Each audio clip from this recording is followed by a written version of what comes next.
Well, hey there everyone, Kay here on my homestead. I am so excited to bring this to you today. I've been thinking about it for, this is my third year to grow sweet potato slips like I do. And it's by far the easiest thing I've tried. So I want to share that with you and let's go. I like to grow all three of the sweet potatoes, the orange and the purple and the white. And when I got around to starting my slips, the only whites I had were two huge sweet potatoes that would only fit into a litter pan.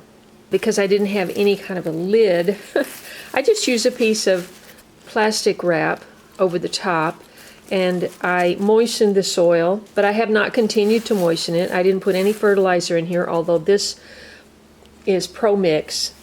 You see, when it gets to be a certain length, it's already got a few roots here, and you just gently pull it off.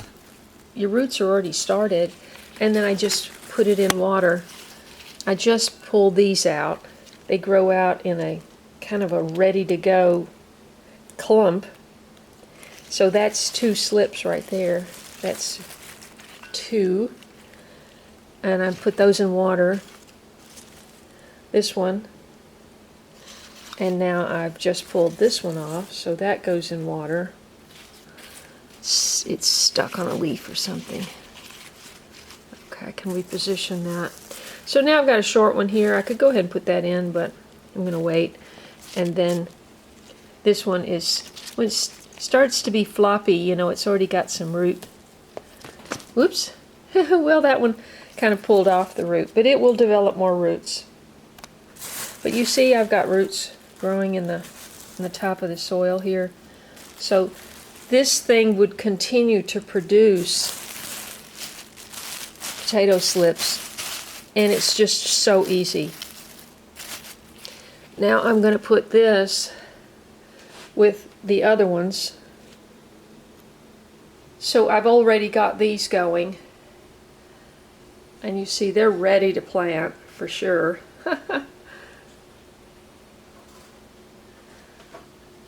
I got my potato bed almost ready the other day, and we just got too hot.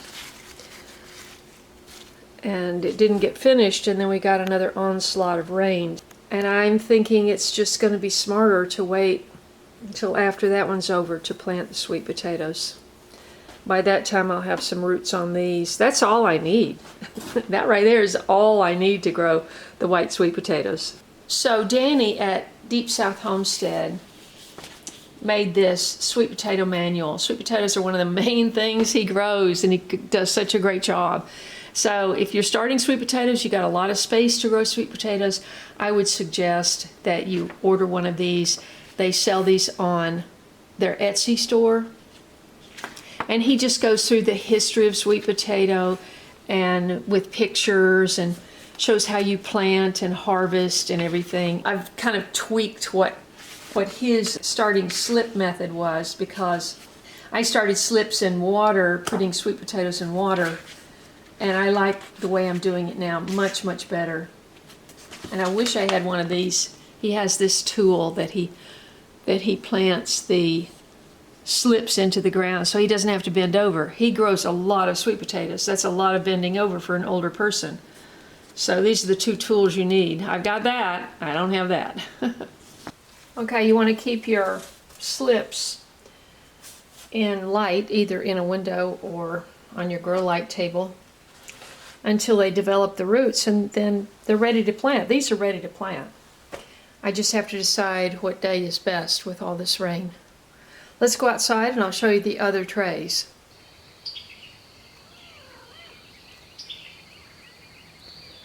Hi.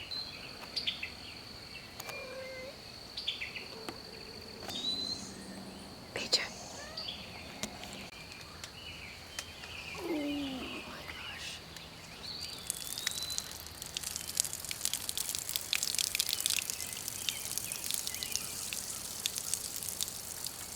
Okay, the difference between the pan inside and the pan outside.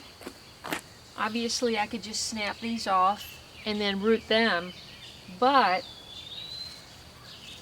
this is ready to be put into the garden. And the way I do it, let's see if I can get this up. Well, I'm going to dump this whole thing out, and it's going to be like a tray of brownies. And I'm just going to gently pull pieces apart like that much, and I'm going to plant it in a mound in the garden. And this would probably be 12 mounds, maybe 10.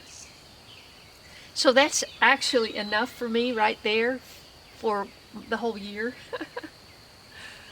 So in 2021, I started my sweet potatoes by cutting them in half and putting them in water with toothpicks. And you know, if you've been doing sweet potatoes for a long time and this is your method, or you have another method that really works for you, that's fantastic.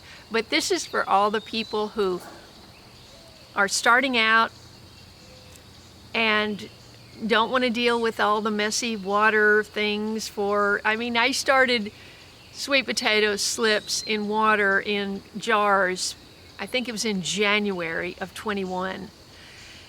And by the time they all got roots, they were languishing. That's way too early. They were languishing by the time they got planted out, and I didn't get quite the crop that I could have gotten. Although sweet potatoes want to grow. It's amazing. Look at this plants.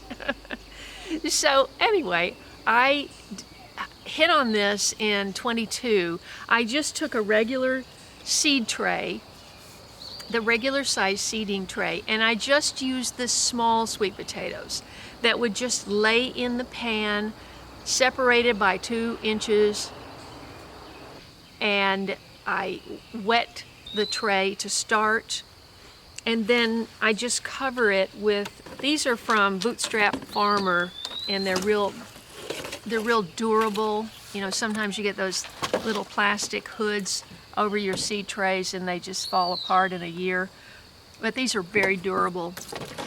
And you need a taller one, a taller dome to grow the sweet potatoes, because when they pop up, immediately they're too tall for the little normal sized dome. I started in 22. I remember setting out my sweet potatoes in trays. I think I just had one tray. I think I just had one tray the first year. I had 2 trays last year, and this year I have 3 trays. So the first year I had, I think it was 200 pounds, between 150 and 200 pounds of sweet potatoes. And last year I had about 250 pounds of sweet potatoes.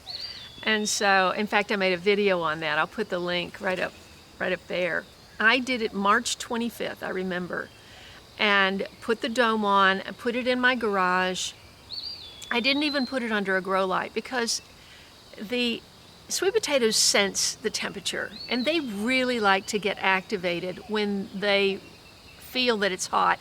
Now, it's a consistent 65 degrees in the garage, even in March, so it's like, how do they know in April to start sprouting? I don't know, they just do. It's nature. Anyway, so I believe that I brought them outside at the end of April, and I would take them in if the temperature dropped down. They're happier in May, of course. And I brought these 2 trays out. These are the purple and the orange. And by the time, as I said inside, by the time I got to the whites, I searched through all the dregs of what was left, and I couldn't find small white ones. So I just used those 2 big ones. And these potatoes, literally the whole tray underneath this will be solid roots, and you can just pull pieces apart gently with your hands, or you can cut it. I even cut it the first year. So now here we are at May 24th, and we are looking at rain this afternoon, more rain tomorrow, bad storm on Sunday, rain on Monday, and then hopefully we have 3 or 4 sunny days. We've had so much rain, I haven't gotten back to get those those mounds perfect. Last year I used hay to suppress the weeds, and I did that right away. In fact, I've got a video on that.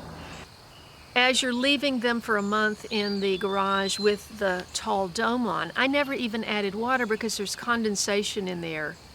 And it just sort of takes care of itself. It's its own microclimate inside that dome.